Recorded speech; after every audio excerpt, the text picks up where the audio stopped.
తోమాను గూర్చి కొన్ని ఆత్మీయమైన పాఠాలు మనం నేర్చుకుందాం. ఈ వారం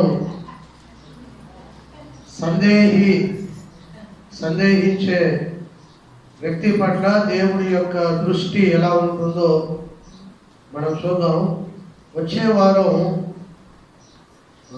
దేవుని సహవాసానికి, అంటే యేసు సహవాసానికి ఒక్కరోజు మిస్ అయితే జరిగే నష్టాలు వచ్చే వారం నేను మీకు జ్ఞాపకం చేస్తాను. కాబట్టి ఒక్కరోజు సహవాసానికి మిస్ అయితే జరిగే నష్టాలు, అది కూడా తోమా జీవితంలోనే మనం చూస్తాం.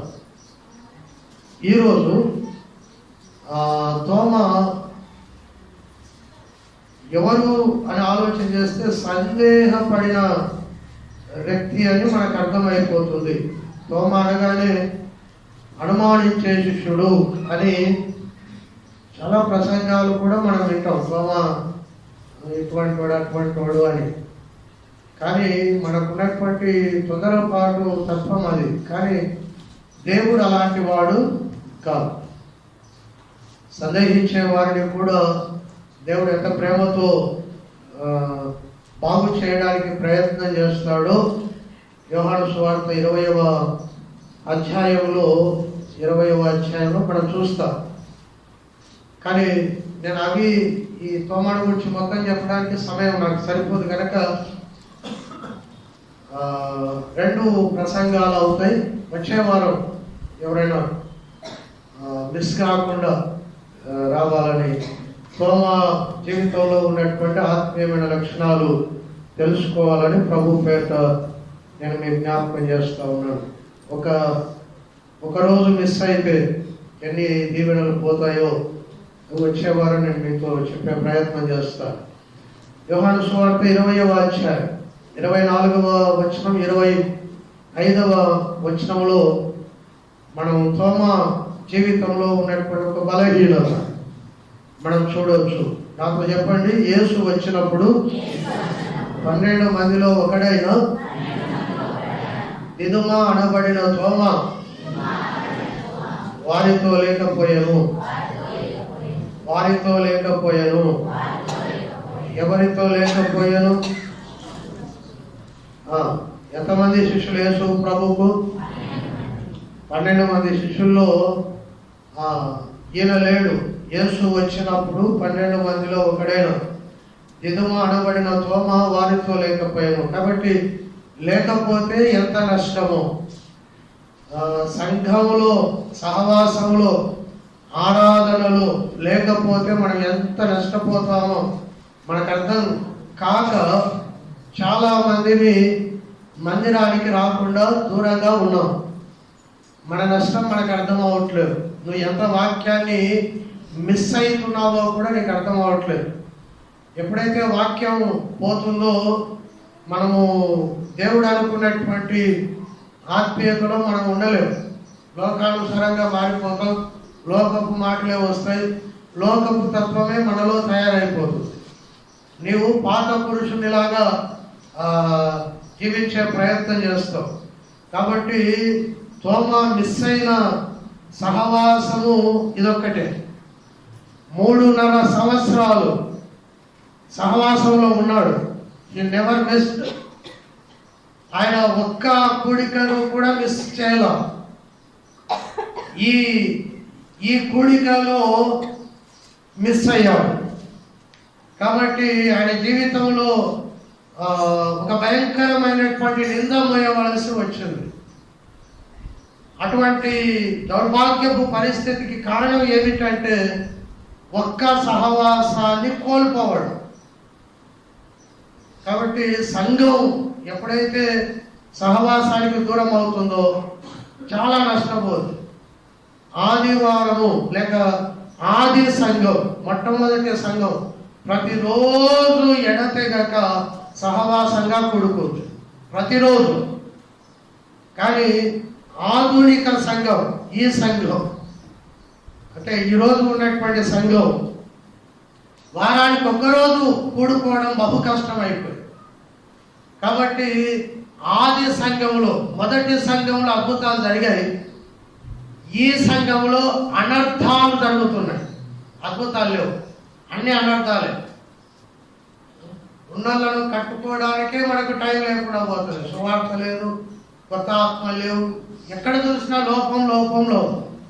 కారణం ఏమిటి? సహవాసం లేదు. ఆది సంఘము ఎందుకు అంత గట్టిగా ఆత్మల రక్షణలో ముందుకు పోయేది? దెబ్బలే, ఆ తిరుగుబాటు తత్వమే, శ్రమలే, నెమ్మది లేదు, కానీ అద్భుతాలు జరిగాయి. ఎందుకంటే సహవాసం, కలిసి ఉంటే, ప్రభుతో ఉంటే అద్భుతాల శక్తి ఆ సహవాసంలో జనరేట్ అవుతుంది, ఉత్పత్తి అవుతుంది. ఈ తోమ ఒక్క సహవాసాన్ని మిస్ చేసుకొని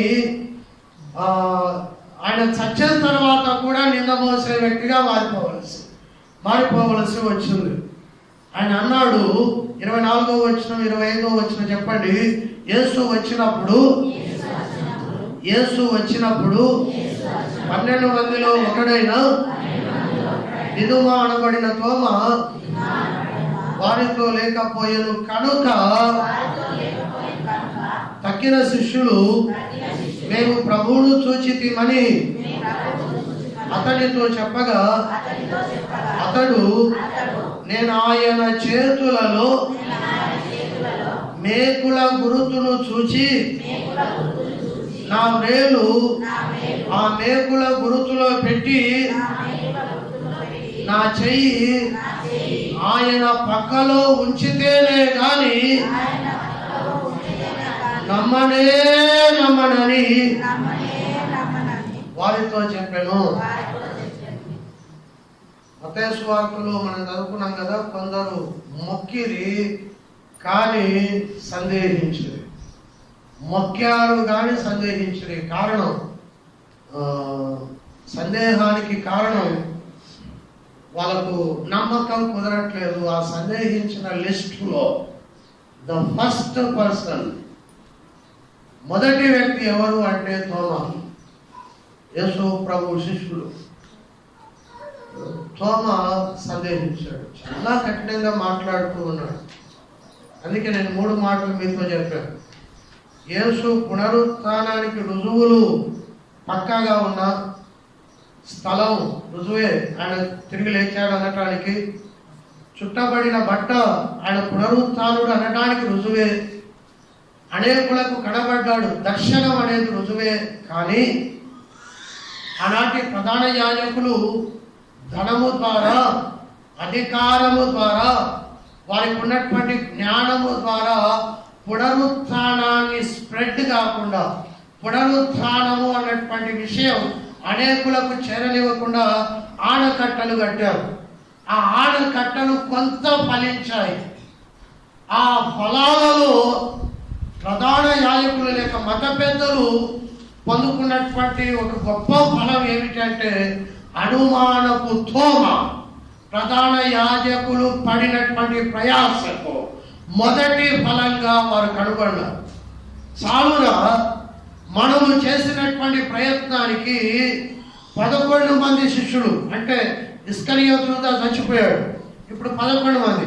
ఈ 11 మంది శిష్యుల్లో ఒకడైతే ధనము ద్వారా కట్టిన ఆనకట్టకు, జ్ఞానము ద్వారా కట్టినటువంటి ఆనకట్టకు, అధికారము ద్వారా పునరుత్థాన రుజువులకు వేసిన ఆనకట్టకు ఒక్కడైతే లొంగిపోయాడు. చాలు అనుకున్నారు ఆనాటి ప్రధాన యాజకులు. ఆ ఒక్కరి కొరకు యేసు తపన,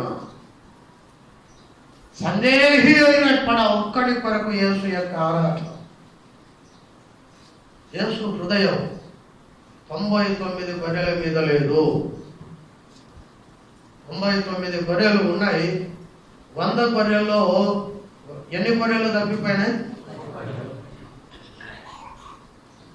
ఆదివారం వచ్చిన 100 మంది మీద ఈయన కనుచూపు, క్షమించండి, ఆయన కనుచూపు లేదు.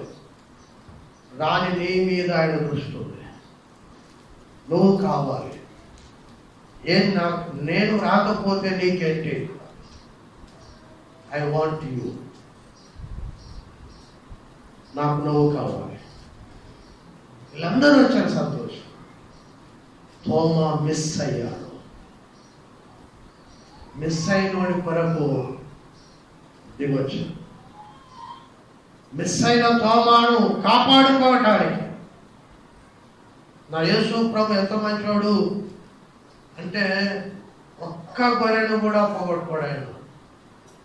నాశన పుత్రుడు తప్ప, గురువారం నేను పోయిన గురువారం చర్చలో మీకు చెప్పాను, నాశన పుత్రుడు ఒక్కడే నేను పోగొట్టుకున్నది అని తండ్రితో చెప్పాడు. ఇప్పుడు తోమా వంతు వచ్చింది. నేను ఈయనను కూడా పోగొట్టుకుంటే ఇంకొకటి రేపు పొద్దున అణువాడుపు పక్షిగా మారిపోతాడు. కాబట్టి యేసు ప్రభు వారు తోమా కొరకు దిగి వచ్చాడు. తోమా చాలా కఠినంగా మాట్లాడాడు. గుండె పగిలిపోయే మాటలే. ఏమన్నాడు అంటే, యేసును మేము చూసామని 10 మంది చెప్తే నమ్మల. చెప్పింది ఎవరో కాదు, యోహాను అనేటువంటి వ్యక్తి, యేసు ప్రభు రొమ్మును ఆనుకున్నటువంటి శిష్యుడు చెప్పాడు. సిలువ దగ్గర ప్రాణాలకు తెగించి మరియతో సహా సిలువ దగ్గర నిలబడినటువంటి యోహాను చెప్పాడు. ప్రాణాలకు తెగించినాడు అబద్ధం చెప్తాడు చెప్పండి?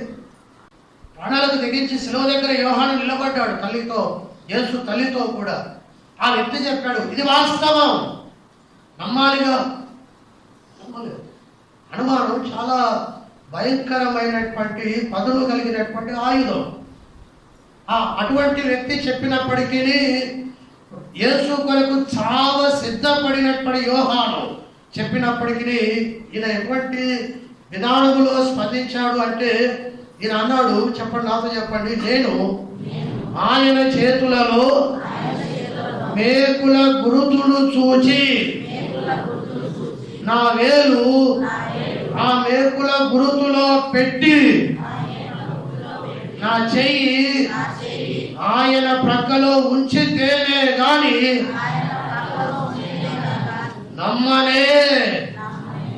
నమ్మను. ఈ దెబ్బ ప్రభు యొక్క హృదయాన్ని కలవరపరిచింది. నాకు అనిపిస్తుంది, ఆయన పుట్టినప్పుడు ఆయనకు నెమ్మది లేదు. 33.5 సంవత్సరాలు ఆయన జీవించిన జీవితంలో నెమ్మది లేదు. మరణించినప్పుడు నెమ్మది లేదు. సజీవుడిగా తిరిగి లేచాడు కదా, ఇప్పుడైనా ఆయనకు నెమ్మది కలిగించాలి కదా. విశ్వాసం లేకుండా, లోకం లేకుండా ఈ 12 మంది అయినా యేసు యొక్క హృదయానికి నెమ్మది కలిగించేటువంటి ఒక ఆయింట్మెంట్ లాగా ఉండాలి కదా. 3.5 సంవత్సరాలు నిన్ను కంటికి రెప్పలాగా చూసుకున్న వ్యక్తి నీ కొరకు చచ్చి పునరుత్థానుడైతే ఆయన చేతి వేళ్లలో ఆ మేకుల గురుతులో నా వేలు పెడితే కానీ నమ్మ అంటే ఆయన యొక్క గుండె ఎంత బద్దలైపోవాలి. ఆయనకు నెమ్మది లేకుండా చేస్తున్నది లోకం కాదు, ఆయనతో నడుస్తున్న మనమే. ఎందుకు ఆయనకు నెమ్మది లేకుండా చేస్తున్నాం?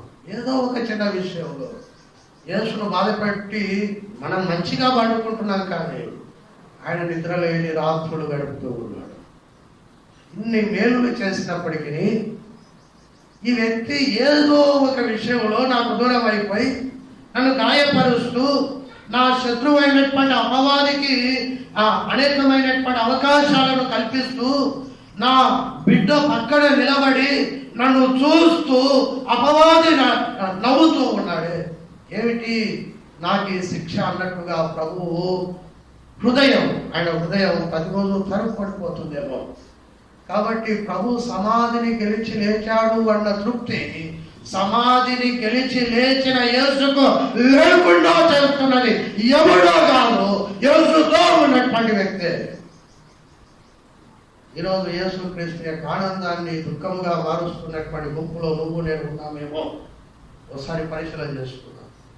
ప్రభు నా కొరకు ఎంత చేశావు, చివరికి సమాధిని గెలిచి తిరిగి లేచావు, నేను ఇగో నీకు ఆనందదాయకమైనటువంటి జీవితాన్ని నేను గడుపుతాను అని మనం తీర్మానం చేసుకున్నాం. ఏది ఏమైనప్పటికీ ప్రభువు అనుమానపు పక్షి యొక్క మాటలు విన్నాడు.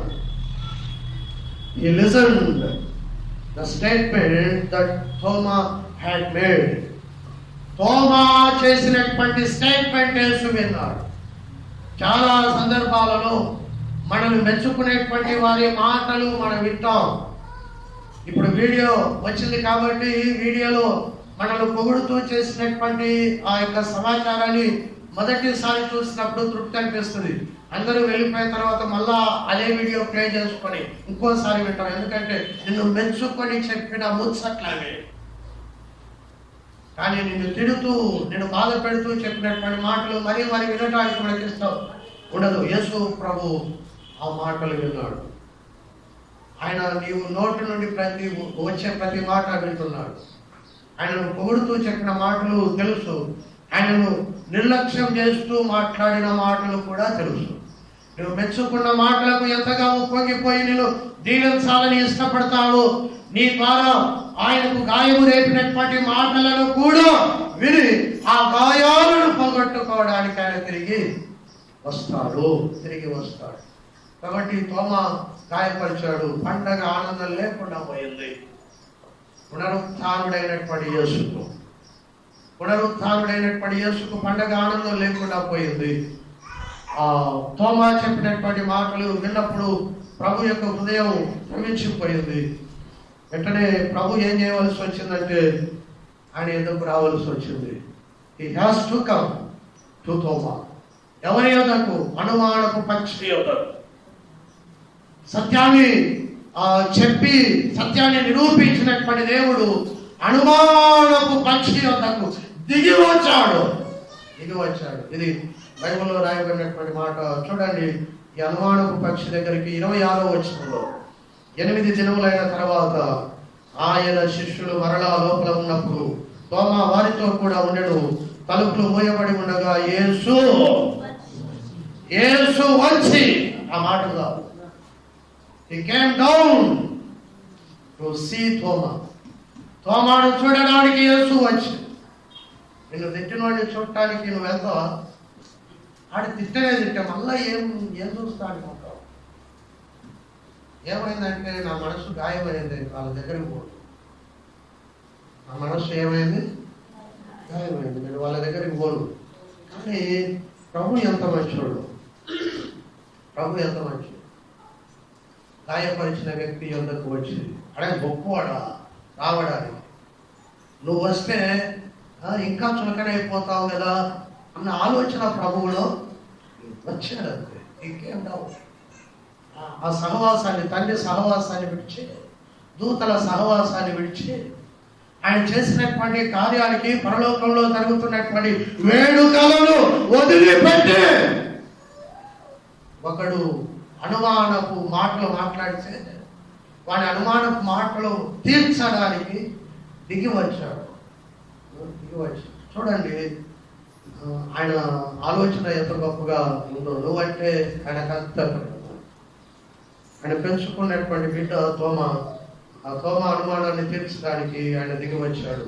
కాబట్టి ఉదయకాల సమయంలో అనుమానించే వ్యక్తి పట్ల దేవుని దృక్పథం, ఇది నా అంశం.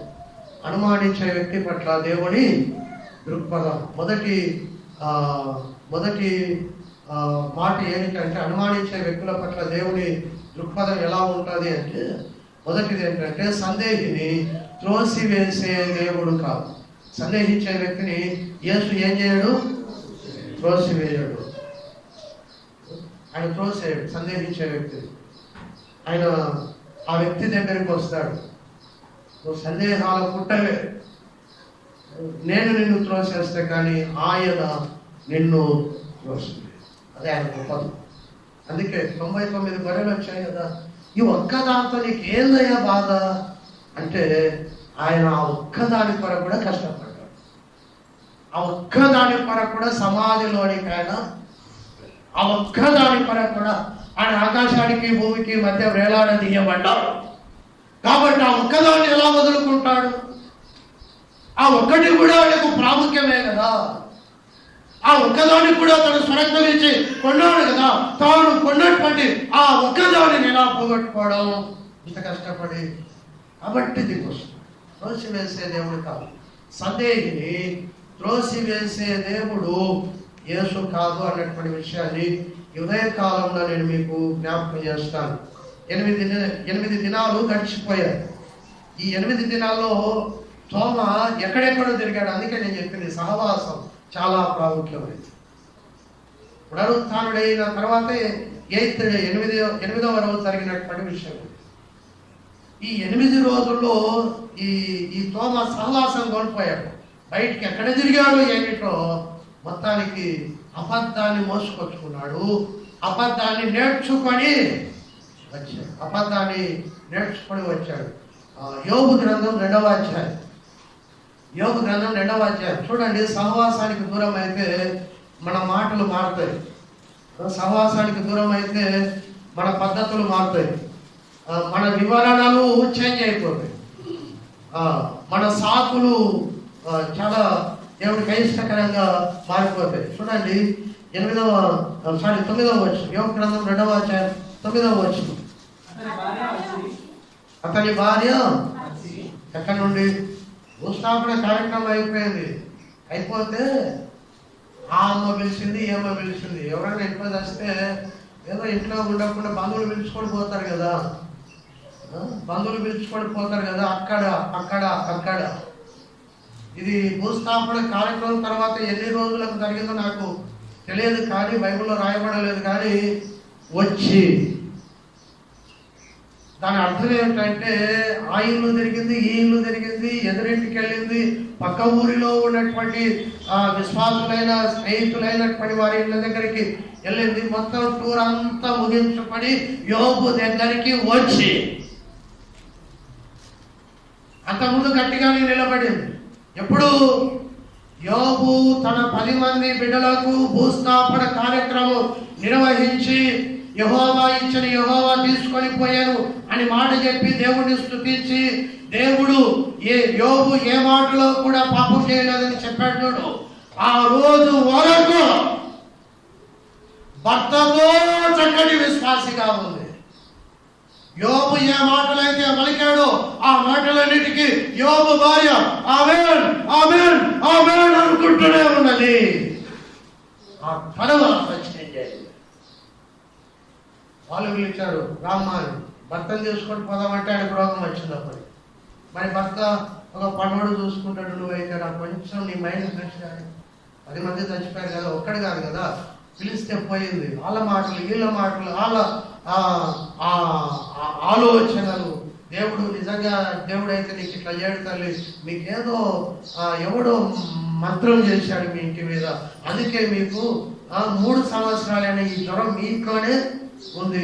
నాకు దర్శనంలో దేవుడు చెప్పడే ఆడు దొంగోడు, ఆడి మాటలు నేనే. మనం కూడా పెద్ద దొంగలం. ఎవరి మాట వినాలి? యేసు మాట వినాలిగా. ఎంత గొప్ప విశ్వాసి యోబు భార్య సమాధి చేసినప్పుడు కూడా ఏడ్చింది, కానీ ప్రభువును పల్లెత్తు మాట్లాడలా. ప్రభువును యోబుతో కలిసి స్తుతించినటువంటి భార్య. కానీ గ్యాప్ వచ్చింది, సహవాసంలో గ్యాప్ వచ్చింది. ఆమె యోబు దగ్గరకు వచ్చి భయంకరమైన మాట్లాడుతుంది. చూడండి ఏమంటుంది ఆమె.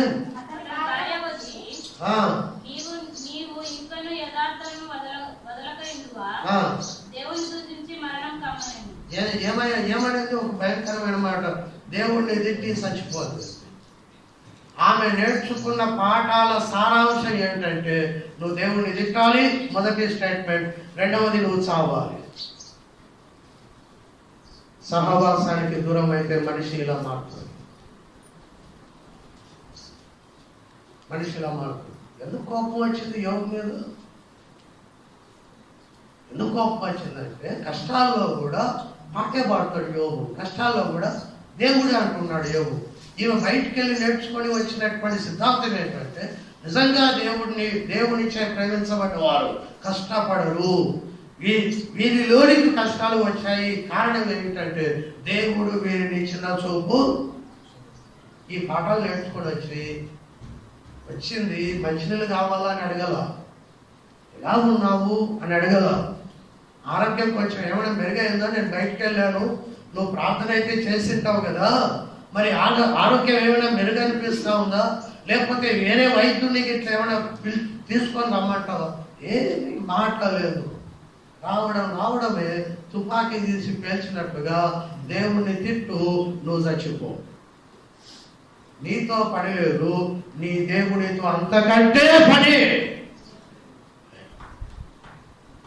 8 రోజులు తోమాకు గ్యాప్ వచ్చింది. తోమా అంటున్నాడు, ఆయన గాయాలలో నేను చెయ్యి నా వేలు పెడితే కానీ నేను నమ్మనే. అయిపోయి 3.5 సంవత్సరాల సహవాసంలో ఏం నేర్చుకున్నావు? 8 రోజుల్లో పాత విశ్వాసి అవతారం ఎత్తాడంతే. ఇక ఈయన గట్టు 10 మంది శిష్యులు ఎంత వివరణ ఇచ్చినా ఈడు మాట్లాడలేడు. ఎందుకంటే మనుషులం కదా, మేము ఎంత చెప్తాము, యోగ గ్రంథది అంట, లేకపోతే మత్తయి సువార్తది అంట, కొంచెం వాక్యం తెలుసున్నైతే ఎవరికి కనపడిన ఉపధ్యాయ గ్రంథంది అంట. కానీ తోమా మారాడు కదా. 10 మంది చాలా కష్టపడ్డారు, తోమా లేడు కదా. ఈ పేతురు పరిగెత్తాడు, కాలి సమాధిని చూశాడు, పడిగున్న వస్త్రాన్ని చూశాడు, ఆరాధన చేశాడు. ఇడు తోమా లేడు. సహవాసం కోల్పోతే మన వెంట దయ్యం పడుతుంది. వాడు ఏం చేస్తాడంటే నిన్ను అలాగే వెనక్కిలా తీసుకొని వెళ్ళడానికి ప్రయత్నం. ఇప్పుడు వాక్యాలు పని చేయవు, సువార్త అంతకంటే పని చేయదు. తోమా అంటాడు, నాకు మీరు ఎంతనే చెప్పండి భయ్, నాకు ఒకటి అదేంటి అంటే ఆయన మొలగొట్టిన చోట నా వేలు. ఇక నువ్వు అందరూ చెప్పు, నేను నమ్మ. సిలువ దగ్గర నేను ఉన్నానురా అని యోహాను నెత్తి నోరు కొట్టుకొని చెప్పినా నువ్వు ఏం చెప్పకు, నేను నమ్మాను. ఇక ఈయన్ని విశ్వాసగా మాట. అందుకే ప్రభువు దిగి వచ్చాను. ఈ కేమ్ డౌన్. నాకు అనిపిస్తుంది తోమా కొరికి ఆ రోజు వచ్చింది.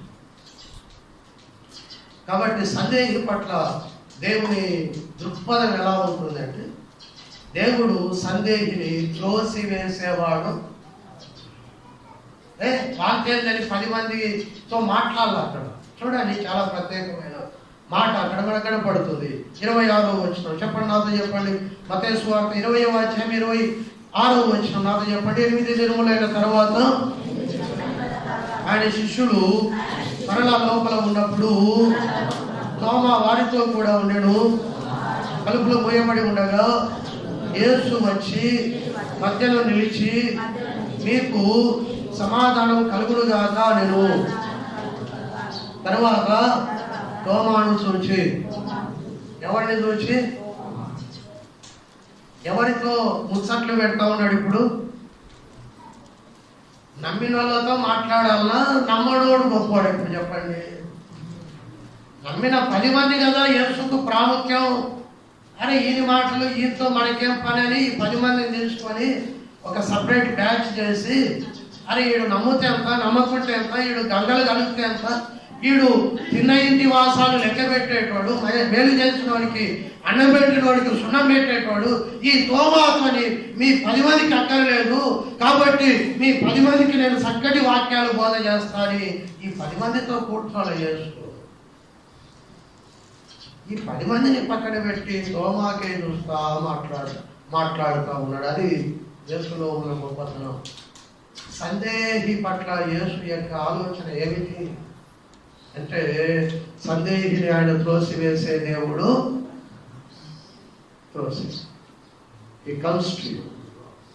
సందేహించే నీ దగ్గరికి ఆయన వస్తాడు. సందేహించే నువ్వే ఆ యేసుకు కావాలి, ఆ యేసుకు కావాలి.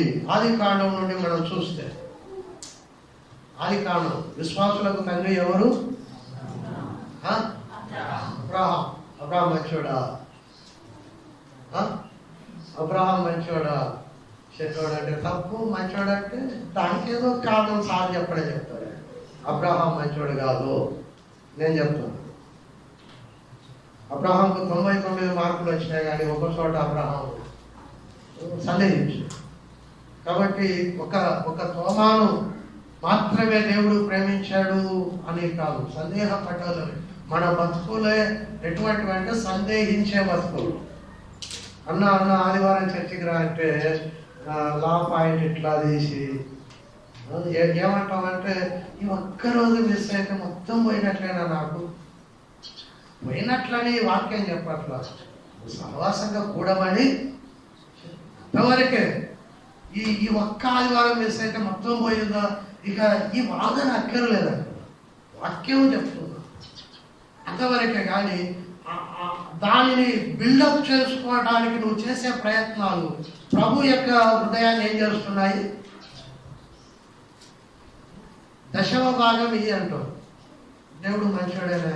లా పాయింట్ లేదు. దేవుడు మంచివాడేనా? దేవుడు మనకే ప్రాణం ఇచ్చినోడు, మళ్ళా డబ్బులు ఇవ్వాలి దేవునికి. ఈ లా పాయింట్ మాట్లాడు. ఆయన ఇమ్మన్నాడు, నువ్వు ఇవ్వాలంటే. సందేహం ఎందుకు? దశమ భాగం నాకు ఇచ్చి శోధించుడి, పరలోకపు వాక్యంలో ఇప్పుతాను అన్నాడు. ఎప్పుడు ఇప్పినావు? ఎక్కడ ఇప్పినావు? నీకు బైబుల్ చదవరాదు, నువ్వు చదవవు. ఎక్కడ ఇప్పినాడు, ఎప్పుడు ఇప్పినాడు అనేటువంటి కూర్చొని ఆలోచన చేస్తే నీకు అర్థమవుతుంది. నువ్వు దొంగవై ఉండి ఇస్కరియోతు యూదాలాగా మనం ఉండి ఆయనకి ఎందుకు ఇవ్వాలా, ఆయనకేం తక్కువైంది, ఈ వాదనలు అక్కర్గా. అలా కూడా తోమా వాదనలు దేవుడు పక్కన పెట్టి తోమాను సరిచేయడానికి ఆయన దిగి వచ్చాడు.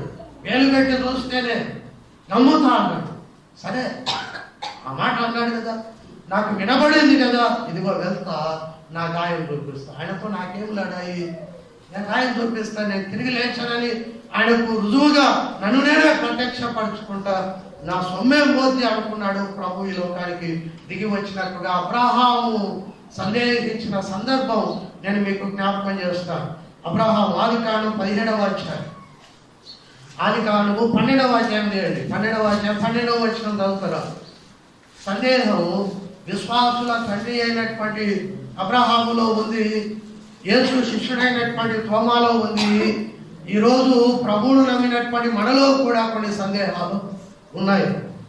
అది పునరుత్థానానికి సంబంధించింది కాకపోవచ్చు, కానీ మరొక సందేహం, దశభాగం ఎందుకు ఇవ్వాలి, ప్రతి ఆదివారం పనులన్నీ వదులుకొని ఎందుకు చర్చికి మనం వెళ్ళాలి, లేకపోతే ప్రతి శుక్రవారం చర్చిలోకి వచ్చి ప్రార్థన చేస్తేనే దేవుడు వింటాడా, కొన్ని సందేహాలు. కాబట్టి ఇటువంటి సందేహించేటువంటి విశ్వాసుల పట్ల దేవుని యొక్క దృక్పథం ఎలా ఉంటుందో మనం చూద్దాం. ఆదికాండం 12వ అధ్యాయం 12వ వచనం.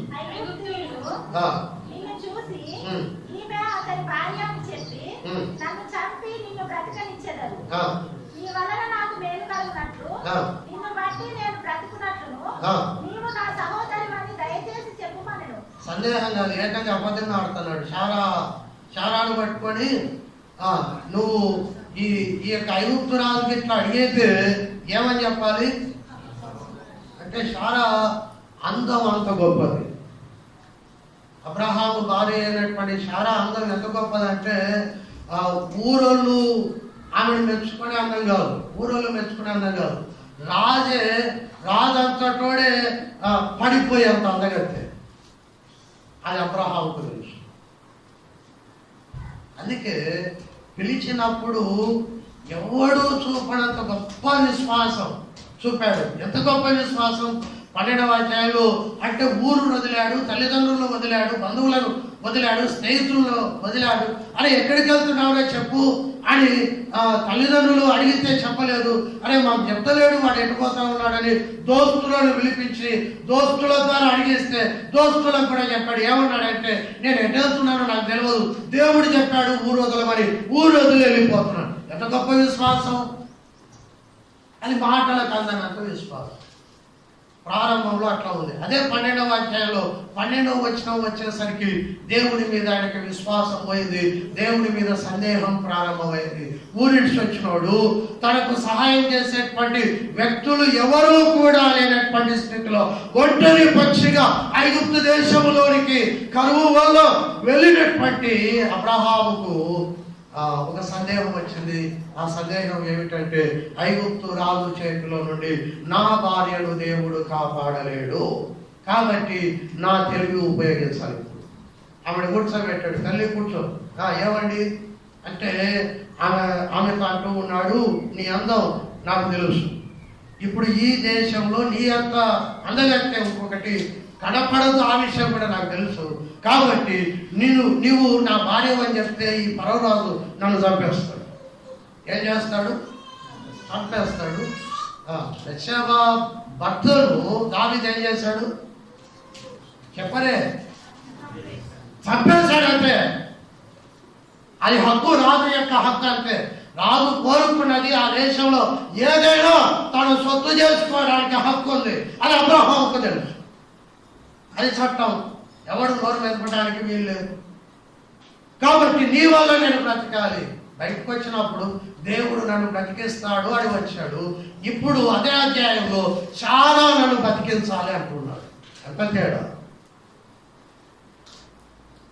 కాబట్టి సందేహముతో కూడుకున్న అబ్రహాము ఎవరు దిగొచ్చారు శారాను కాపాడడానికి? ఎవరు దిగొచ్చారు? దేవుడే వచ్చాడు.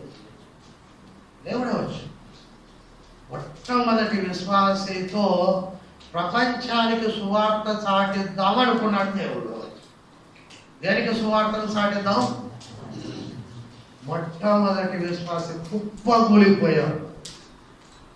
అందుకే నేను అంటాను, మనమందరం దేవుని హృదయాన్ని గాయపరిచిన వారమే. ఫ్రమ్ అబ్రహాం, విశ్వాసులకు కన్య అయిన అబ్రహాం మొదలుకొని దేవుని యొక్క ఆశలన్నీ అడియాశలు అయిపోయాయి. ప్రత్యక్షమయ్యాడు. దేవుడే ప్రత్యక్షం కావలసి వచ్చింది. అది కారణం 12వ అధ్యాయంలో ఆ సంఘటన కొంచెం బాధాకరమైనటువంటి విషయాన్ని మనకు జ్ఞాపకం చేస్తుంది. 12వ అధ్యాయం 12వ వచనంలో 13వ వచనం, నీవు నా సహోదరివని పక్కనే ఉన్నది. ప్లీజ్ అంటాడు, దయచేసి నీ కాళ్ళు పట్టుకుంటానే. నేను ఎందుకు చెప్తా? నేను నీ భార్యని కదా. అబ్బా, ఊళ్ళో నుండి బయటకు వచ్చినప్పుడు పెద్ద విశ్వాసని ఇంట్లో వాళ్ళందరూ వద్దురా అన్నగాని నా దేవుడు గొప్పోడు అని పెద్ద పెద్ద పాపాలు చేసి ఊరికి వచ్చిన తర్వాత నేను బాలేవు అని చెప్పని ఎప్పుడు చెప్తాను. ఇదేనా నీ మగతనం అంటావు అనుకొని కాలు పట్టుకున్నాడు. దయచేసి అబ్రహాము ఇక్కడ పొడవబడ్డాడు. ఇక్కడ అనుమానం గుండెల్లో దడబుట్టింది. దయచేసి చెప్పమనను. అబ్రహాము ఐగుప్తులో చేరినప్పుడు ఐగుప్తీయులు ఆ స్త్రీ మిక్కిలి సౌందర్యవతి అయి ఉండుట చూచింది. ఫరో యొక్క అధిపతులు ఆమెను చూచి ఫరో ఎదుట ఆమెను పొగడిది. ఎవరు ఎదుట పొగిడినారట? అయిపోయిందా కదా? అదే మీరు చెప్పినట్టే ఆమె ఎంత అందంగా ఉండాలనుకున్నాడు. ఇక పంపించాడు, తీసుకొని రండి అని పంపించి ఏం చేస్తా ఉన్నాడు వచ్చాడు. 19వ వచనం, ఈమెను తీసుకొని పొమ్మని చెప్పారు. ఎవరు చెప్తా ఉన్నారు? ఫరో రాజు చెప్తున్నాడు, ఈమెను తీసుకొని పోని. ఇది ఎలా సాధ్యమైంది అంటే 17వ వచనం చూడండి. అయితే యెహోవా అబ్రహాం భార్యైన శారాను బట్టి ఫరోను అతని ఇంటి వారిని, అప్పుడు ఫరో అబ్రహామును పిలిపించి, నువ్వు నాకు చేసినది ఏమిటి? ఈమె నీ భార్య అని నాకెందుకు చెప్పలేదు? ఇక దేవుడు నాకెంత చేయాల్సి వచ్చింది. మొట్టమొదటి విశ్వాసి ఒక అన్యునితో మాటలు చెప్పేస్తుంది. భార్య కాదు అని చెప్పినప్పటికీ ఫరో తీసుకొని వెళ్ళినప్పటికీ దేవుడు ఇటువంటి వాడు నా పనికి, నా సేవకు పనికిరాడు అనుకొని వదిలిపెట్టి ఇంకొక వ్యక్తిని ఎన్నుకోలేదు. కానీ అబ్రహామును త్రోసివేయక అబ్రహామును ఆదుకొని అబ్రహాము భార్యను తిరిగి అబ్రహాముకు అప్పగించి ఆ శారాయిని శారాగా మార్చి అబ్రహామును ఆశీర్వదించాడు. కాబట్టి సందేహించే వారిని ప్రభువు త్రోసివేసేవాడు కాదు. నిర్గమాకాండం 4వ అధ్యాయం 1వ వచనం, మోషే దేవుడితో ఏమంటున్నాడు? నన్ను. 3వ అధ్యాయం అంతా దేవుడు మోషే వీళ్ళిద్దరి మధ్యనే డిస్కషన్.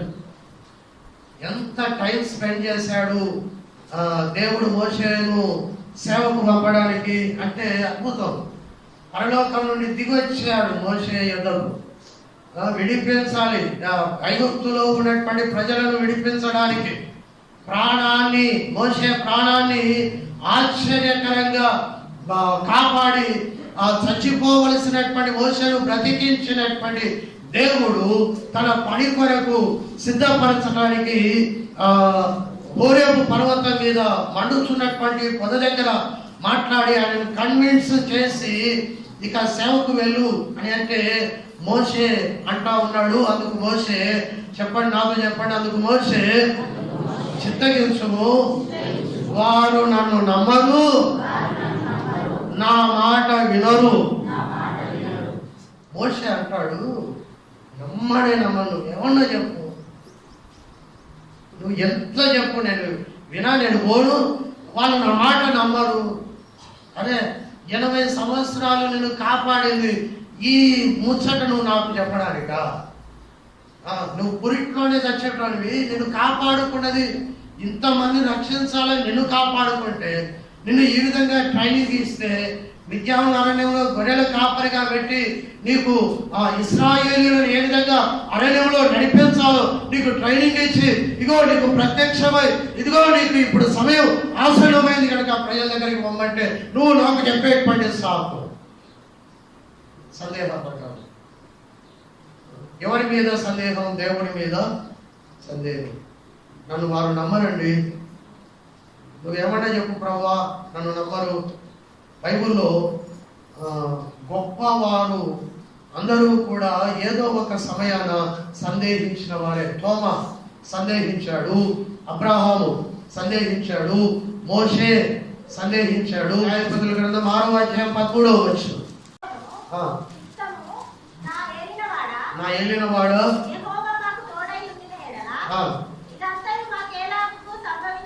మా బతుకులు ఇట్లా ఎందుకైతే చెప్పండి? సందేహం. దేవుని దూత గిద్యోనుకు ప్రత్యక్షమైతే ఇశ్రాయేలీయుల యొక్క చెర నుండి విడుదల చేయుటకు గాను గిద్యోను యొద్దకు దేవదూత వచ్చింది. ఆ దేవదూత యేసుక్రీస్తు ప్రభువు. ఆ యేసును అన్నాడు, నా ఏలినవాడ. మాటలు బాగానే చెప్తున్నా, నా ఏలినవాడు. నీవు ఎవరు అంటే, మా పరిపాలకుడు కరెక్టే, అద్భుతాలు చేసిన వాడు కరెక్టే, సముద్రాలను చెంచిన వాడు కరెక్టే, ఆహారాన్ని 40 ఏళ్ళు మన్నాను కురిపించి ఇశ్రాయేలు ప్రజలు పోషించిన వాడు కరెక్టే. కానీ ఇప్పుడు మట్టు నేను నిన్ను నమ్మను. నిజంగా దేవుడు అయితే మా బతుకులు ఎందుకు ఇలా అయితే? వీళ్ళు రావడం ఏంటి, మమ్మల్ని పరిపాలించడం ఏంటి? గిద్దోడు ఏం చేస్తూ ఉన్నాడంటే, ఆ గాడుగా నీడలో గోధుమలు దుల్లగొట్టుకొనుచూ ఉన్నాడు. దేని నీడలో? గానుగ నీడలో. గిద్యోను పరాక్రమవంతుడైన గిద్యోను అని దేవదూత అంటే ఈ మాటలు శాలైలో పో, నేను పరాక్రమవంతున్నా, ఇక చూడు నా బతుకు. ఎవడు చూస్తే ఏ ఫిలిస్తీయుడు చూస్తే వచ్చి నా గోధుమలు పట్టుకపోతాడు అర్థం కాక, ఈ గానుగ నీడలో నేను పండించినటువంటి గోధుమలను దుల్లగొట్టుకుంటూ ఉన్నా. ఈ గోధుమలను ఇంటికి తీసుకొని పోయి నేను నా బిడ్డలు గంజి కాసుకొని తాగుతామన్న నమ్మకం కూడా మాకు లేదు. నువ్వు దేవుడివే, నువ్వు గొప్పడివే, కానీ నీ మీద నమ్మకం లేదు. సందేహించిన గిద్యోను. మత్తయి సువార్త 14వ అధ్యాయం 31వ వచనం,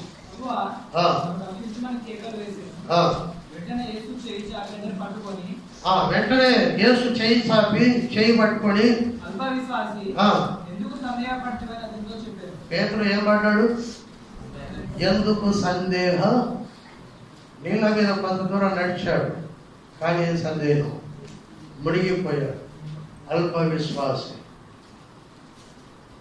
కాబట్టి బైబిల్లో సందేహించిన వారికి దేవుడు తన హస్తాన్ని అందించాడు.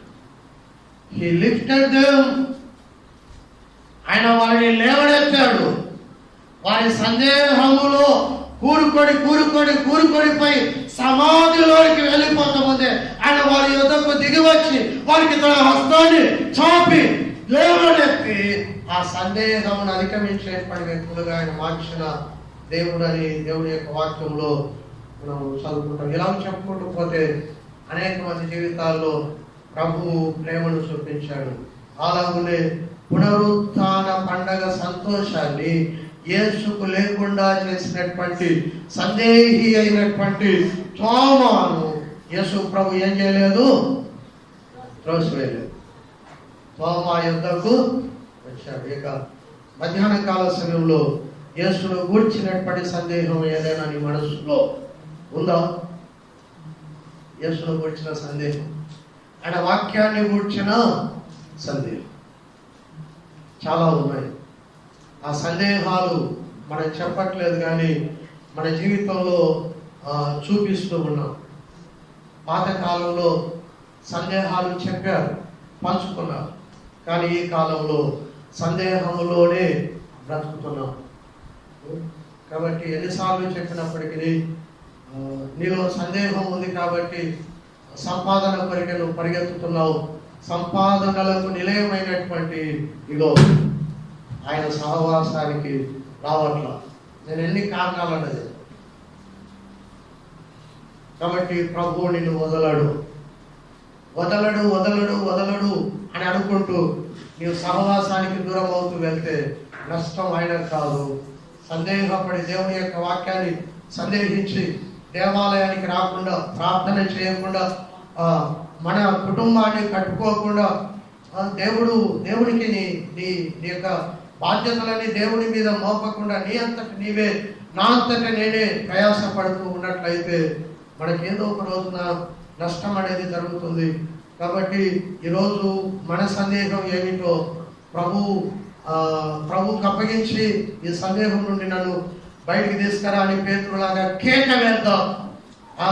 పేతురులాగా కేక వేద్దాం. తోమాలాగా ఉన్నది ఉన్నట్లు ప్రభువుకు చెప్పేద్దాం. ప్రభు యొక్క సమాధానమును విందాం. ప్రభు ఇచ్చే సమాధానాన్ని విందాం. వింటే బాగుపడతాం. పేతురు కేక వేశాడు, ప్రభు లేవనెత్తి ప్రభు యొక్క శక్తిని చూచాడు. తోమా భయంకరంగా కేకలు వేసి నేను నమ్మ అన్నాడు. ప్రభు మాటలకు కరిగిపోయాడు. అబ్రహాము దేవుని చేయిని విడిచి భార్య చేయిని పట్టుకున్నాడు. దేవుడు అద్భుతం చేసినప్పుడు ఆ తర్వాత సరి చేసుకొని విశ్వాస యాత్రలో ముందుకు కొనసాగాడు. గిద్యోను దేవుడి మీద అనుమానం పడ్డాడు, కానీ దేవుడు ఇచ్చినటువంటి రుజువులను బట్టి న్యాయాధిపతిగా స్థిరపడి ఇశ్రాయేలు ప్రజల యొక్క బానిసత్వపు కట్లలో తెలిపినట్లుగా దేవుడి యొక్క వాక్యంలో చూస్తూ ఉన్నాం. సందేహించేటువంటి మనలతో దేవుడు మాట్లాడుతుండగా ఆయన స్వరాన్ని విని మన బ్రతుకులను, మన జీవితాలను మార్చుకోవడానికి ప్రయత్నం చేస్తాం. అలాంటి కృప దేవుడు దయచేయను గాక. ఇంకా కొన్ని విషయాలు ఉన్నాయి కానీ సమయం అయిపోయింది కనుక చిన్న ప్రార్థన చేస్తాను. మిగిలినటువంటి విషయాలు దేవుడు చిత్తమైతే మరోసారి మనం మాట్లాడుకుందాం. ఏది ఏమైనప్పటికీ ఈ మధ్యాహ్న కాల సమయంలో ఒక మాట గుర్తు పెట్టుకోండి. సందేహించిన తోమాను దేవుడు విడిచిపెట్టలేదు. 10 మంది కాదు, ఈ 11వ తోమా కూడా యేసుకు కావాలి.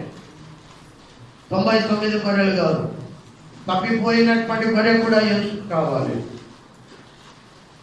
చాలా వేదాంతముతో, వైరాగ్యముతో అబ్రహాము వచ్చాడు, కానీ సందేహించాడని వదిలిపెట్టలేదు. కాబట్టి దేవుడు నిన్ను వదలట్లేదు.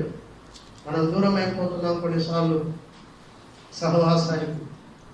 కొన్ని సందేహాలు పెట్టుకొని మనం కష్టపడకపోతే దేవుడు ఏం చేస్తాడు అన్నట్లుగా నీ సొంత బైబుల్ మాటలను గుర్తు చేసుకుంటూ నీవు దేవుణ్ణి సందేహిస్తున్నావేమో. గుర్తుపెట్టుకో, దేవుడు నిన్ను పోషించలేనంత, నీ కుటుంబాన్ని పోషించలేనంత పేదోడు కాదు.